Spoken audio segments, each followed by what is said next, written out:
So let's talk about representation of vector.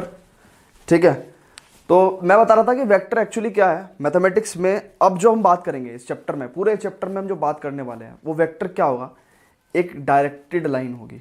मतलब समझो क्या कहना चाह रहा हूँ मैं, एक लाइन जिसकी एक डायरेक्शन है। अभी तक हमने जितनी भी लाइन पढ़ी है ना, वो जस्ट तक लाइन सेगमेंट होती थी, ठीक है, पासिंग थ्रू 2 पॉइंट्स। ठीक है, ये भी सब ऐसी ही होंगी लेकिन एक डायरेक्शन होगी। जैसे फॉर एग्जाम्पल अगर मैं कोई भी लाइन लेता हूँ तो इसकी 2 पॉसिबल डायरेक्शन है, क्या, एक ये और एक ये। कल तक ये सिर्फ एक लाइन होती थी, लेकिन जब मैं डायरेक्टेड लाइन की बात करूंगा तो ये 2 डायरेक्टेड लाइन है जिनकी डायरेक्शन अलग अलग है। तो क्या है कि अब जो हम बात करने वाले हैं इस पूरे चैप्टर में वो क्या है, एक डायरेक्टेड लाइन की बात करेंगे। तो यानी कि मतलब वेक्टर मतलब जैसे ठंडा मतलब कोका कोला होता ना, ऐसी वेक्टर मतलब डायरेक्टेड लाइन, डायरेक्टेड लाइन। ठीक है, अब सुनो कैसे रिप्रेजेंट करते हैं। रिप्रेजेंट मैंने बता दिया कि भाई एक डायरेक्टेड लाइन होती है तो ऐसे रिप्रेजेंट करते हैं, जिसमें ये क्या होता है, ये इनिशियल पॉइंट क्या होता है, इनिशियल पॉइंट। ये क्या होता है, टर्मिनल पॉइंट। ये क्या होता है, इनिशियल पॉइंट। ये क्या होता है, टर्मिनल पॉइंट है। ये हेड कहते हैं, इसको टेल भी कहते हैं। ठीक है, तो इसकी डायरेक्शन किधर की तरफ है। अगर मैं इसको लिखता हूं ए बी, तो इनिशियल से टर्मिनल पॉइंट की तरफ को हम वेक्टर लिखते हैं। मतलब समझो क्या, अगर ये वेक्टर है ना तो हम इसको कैसे रीड करेंगे, इनिशियल पॉइंट से टर्मिनल, यानी कि पूंछ से सर की तरफ को पढ़ेंगे हम इसको। कैसे, ए बी, और वेक्टर की डायरेक्शन भी कैसे लिखेंगे, ऐसे।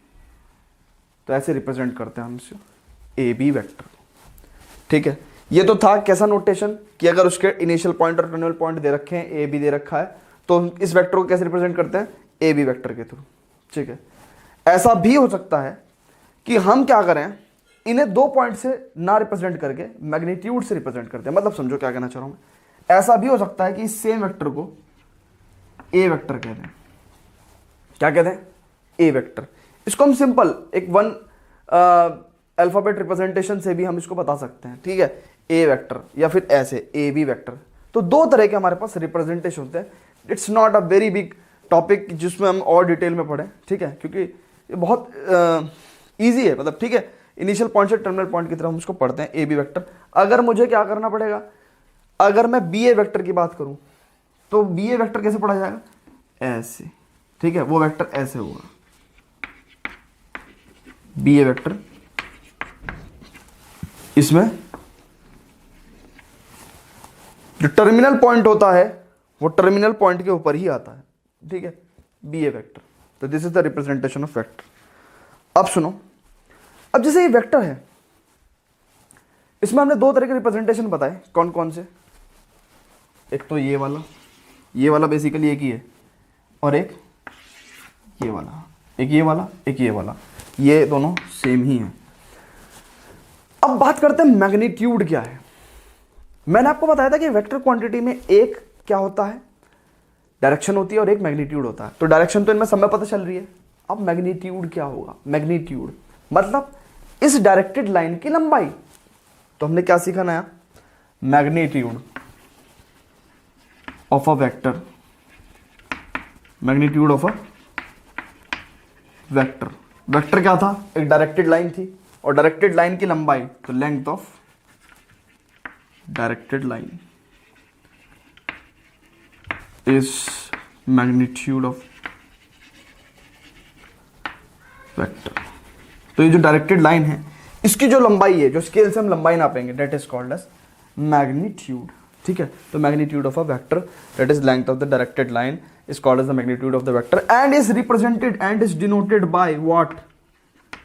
अगर वेक्टर ऐसे रिप्रेजेंट कर रखा है हमने ए बी वेक्टर की तरह, तो इसकी लेंथ क्या होगी, मॉडुलस और magnitude of A B vector. Modulus से रिप्रेजेंट करते हैं। ठीक है, और अगर हमने वेक्टर को ऐसे रिप्रेजेंट किया हुआ है तो इसमें क्या होगा, ये इसका मैग्नीट्यूड हो गया, मैग्नीट्यूड। इसको अभी ऐसे लिखते हैं। अभी धीरे धीरे हम सिर्फ और सिर्फ रिप्रेजेंटेशन सीख रहे हैं, धीरे धीरे हम वेक्टर में क्या सीख रहे हैं, रिप्रेजेंटेशन सीख रहे हैं कि कैसे किस चीज़ को कैसे रिप्रेजेंट किया जाता है, कैसे उसको लिखते हैं। ठीक है, पहले लिखना सीखते हैं, फिर पढ़ना सीखते हैं, फिर याद रखना सीखते हैं, फिर करना सीखते हैं। तो वही प्रोसीजर चल रहा है यहाँ पे। ठीक है, अब हम बात करते हैं क्या